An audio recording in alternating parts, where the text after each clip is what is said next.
अस्सलाम वालेकुम। उम्मीद है आप सब लोग खैरियत से होंगे। तो आज जुमे का दिन है, तकरीबन 1:30 का टाइम है। इससे पहले तकरीबन सारा इसलिए शॉर्ट आज व्लॉग बना रही हूँ क्योंकि इससे पहले मैं बहुत बिज़ी थी, व्लॉग बनाने का टाइम ही नहीं मिल रहा था। नाश्ते से फारिग हुई तो सारा बर्तन वगैरह समेटे, उसके बाद सफाइयाँ की, सारा सारा कुछ क्लीन करके अब सारा कुछ फ्री होके अब मैं अब नहाई हूँ, कपड़े चेंज करके तो अब नमाज़ पढ़ने लगी हूँ।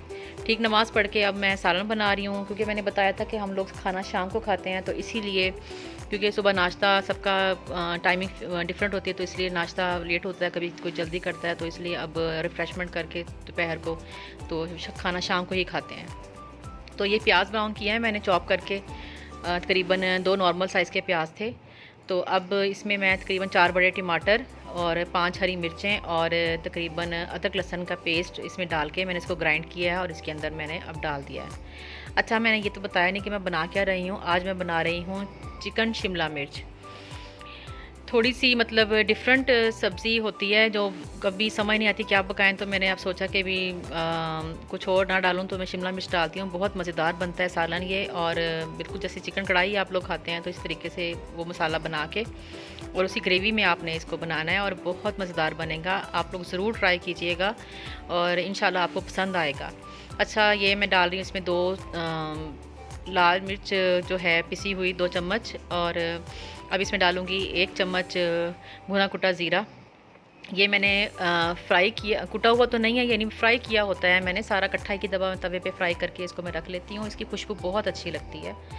और इसमें आधा चम्मच हल्दी जाएगी और 2 चम्मच इसके अंदर पिसा हुआ धनिया और तकरीबन 1.5 चम्मच नमक। बाकी मसाले आप अपनी मर्ज़ी के मुताबिक भी डाल सकते हैं। नमक मिर्च की अपनी मर्ज़ी से कम या ज़्यादा भी कर सकते हैं, जैसे आपको बेहतर लगे वो आप लोग ऐड कर सकते हैं।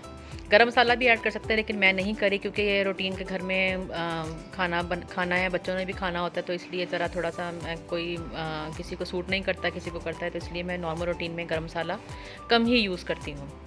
खैर, इसको मिक्स कर लेंगे। तो फिर उसके बाद अब मैं ये थोड़ा सा एक बड़ा साइज़ का टमाटर लेके मैं उसको चॉप करके इसके अंदर डालने लगी हूँ, ताकि थोड़ा सा ना वो चंक से जो उसके होंगे ना टमाटर के, तो वो इसमें अच्छे लगेंगे डाल के, तो इसलिए अभी वो डालने लगी हूँ।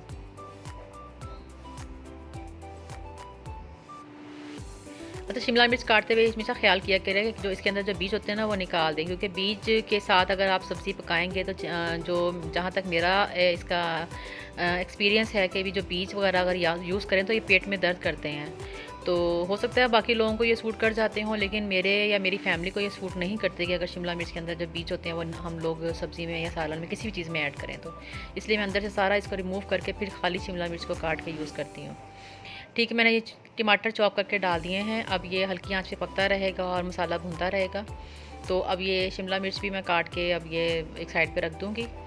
तो आधी से ज़्यादा मैं काट चुकी हूँ, बाकी ये बस फाइनल ये इसको चॉप करके मैं इसको रख दूँगी।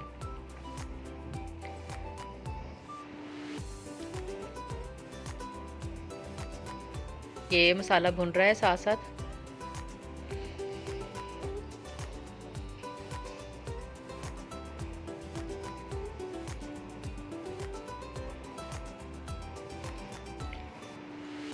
जितना अच्छा मसाला होगा उतना ही अच्छा इसका जो ना फ्लेवर और ये सालन बनेगा। तो अब इसके अंदर मैं चिकन ऐड कर रही हूँ। इसको अब चिकन को डाल के इसको मैं हल्की आंच पे भून लूँगी और थोड़ा सा इसको अच्छी तरह हिला के तो इसको मैं इसको कवर कर दूँगी, ताकि जो इसके अंदर का जो कच्चापन है सारा चिकन का ये दूर हो जाए और अच्छी तरीके से चिकन गल जाए।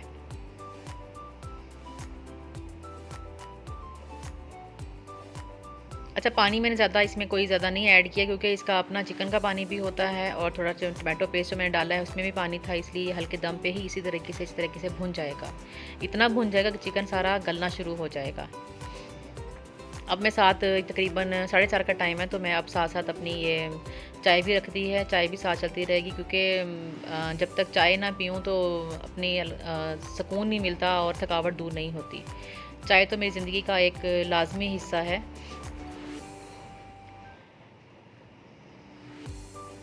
जितनी भी थकावट हुई हो चाय पी के ऐसा लगता है थकावट दूर हो गई है। ये देखें चिकन अच्छी तरह भुन चुका है और नरम भी हो चुका है। तो अब इसके अंदर मैंने सब्ज़ी डाल देनी है। ये मैं सब्ज़ी डाल दूँगी। अच्छा, देखने में लग रहा है जैसे शिमला मिर्च बहुत ज़्यादा हैं, लेकिन ये जब अच्छी तरीके से पक जाएँगी और खुश्क हो जाएँगी तो बिल्कुल ये बैलेंस में आ जाएँगी और ग्रेवी सारी ऊपर आ जाएगी।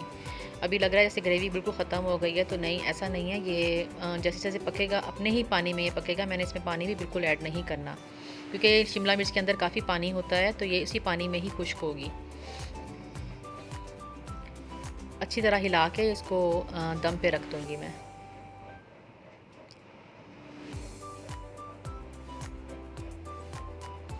अच्छा, शिमला मिर्च की खुशबू बड़ी तेज़ होती है, पूरे घर में फैल जाती है और वैसे भी चाइनीज़ डिशेस में ये बहुत इस्तेमाल होती है। तो ये सालन भी आप लोग ट्राई ज़रूर कीजिएगा, बहुत अच्छा और मज़ेदार बनता है। तो आप लोगों को पसंद आएगा इंशाल्लाह। अब ये हल्की आंच पे बस ये पकता रहेगा। चाय भी मेरी तकरीबन तैयार हो गई है, तो अब इसको मैं अच्छी तरीके से फेंट लूँगी। ये होटल वाले स्टाइल में अच्छी तरीके से चाय को फेंटें तो चाय बड़ी अच्छी बनती है, झाग वगैरह बन जाती है, तो पीने में बड़ा मज़ा आता है। चलो जी, ये फेंटा लगा रही हूँ मैं, ये देखें चाय बन गई है। अब साथ साथ मैं बर्तन भी धो रही हूँ। बर्तन साथ साथ समेटती रहूँगी तो सही ज़रा काम में आसानी हो जाती है। इकट्ठे कर लो बर्तन तो फिर बहुत धोने मुश्किल हो जाते हैं। इतनी देर में मेरा ये सालन भी तैयार हो गया है। ये देखें बिल्कुल बैलेंस में शिमला मिर्च आ गई है और चिकन और ये मसाला देखें सारा ग्रेवी इसकी सही इसका वो सॉस टाइप ये बन गया है। चिकन भी अच्छी तरीके से गल चुका है और बहुत ज़बरदस्त इसकी खुशबू आ रही है। अच्छा, एक और बात शेयर करनी थी कि आज मैं ये कुछ दिन पहले ये वैक्स लेके आई थी, तो मैंने इसका बहुत सुना था फिंगर वैक्स का। तो ये बाकी मुझे था कि कोई ऐसी चीज़ मिल जाए जो मतलब यूज़ करने में भी आसान हो, क्योंकि वैक्स होती हैं कोई सुनते हैं कि कपड़े से यूज़ करनी है, तो ये सुन के ही बंदा घबराया था कि हाय ये कैसे यूज़ करेंगे। कोई कपड़े से है, कोई हीटर वैक्स लो, अगर बीट्स वैक्स लो तो साथ हीटर वैक्स लेना भी ज़रूरी है। और इतना कोई ऐसा भी नहीं है कि भी हमने बहुत ज़्यादा वैक्स यूज़ करनी होती है, सिर्फ ज़रूरत के तहत ही यूज़ करनी होती है।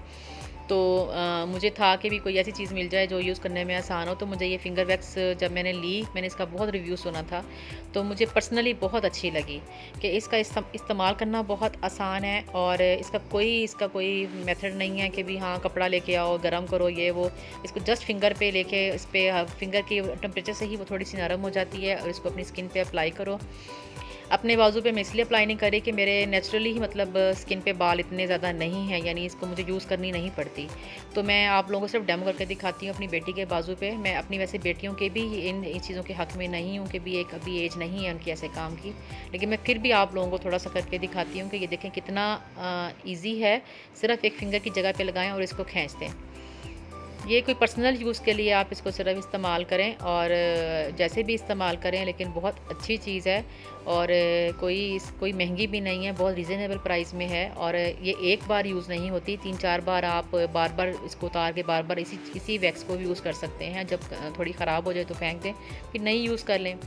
और कोई बहुत महंगी भी नहीं है, सिर्फ ये 90 रुपए की मुझे मिली है और हलावा वैक्स को कहते हैं और बहुत आम चीज़ है। अक्सर लोग घरों में ये सराइकी औरतें जो जिस तरह मतलब होती हैं लेडीज़ वगैरह, ये घरों में खुद ही बना लेती हैं। तो ये जिनको नहीं आती बनानी तो वो ये बाज़ार से ले लें, बहुत रीज़नेबल है और हर किसी की रेंज में है, तो ये ज़रूर यूज़ कीजिएगा। अच्छा जी, ये अब शाम का तकरीबन टाइम हो चुका है। मैं नमाज़ पढ़ के अब फ्री होके अब मैं आटा गूँध रही हूँ, क्योंकि खाने का टाइम होने वाला है। तो बस मगरिब की नमाज़ के बाद बस फिर खाने की तैयारी शुरू हो जाती है। सारा बन चुका है, तो अब ये मैं आटा गूँध रही हूँ जल्दी जल्दी, ताकि थोड़ी देर फ्रिज में रखूँगी। बस फिर उसके बाद मैंने रोटियाँ बना ली थी, तो अब सारे खाना खा रहे हैं। साथ नेबर्स ने चावल भिजवाए थे, मैंने कहा साथ चावल बच्चे साथ खा रहे हैं, मीठे चावल।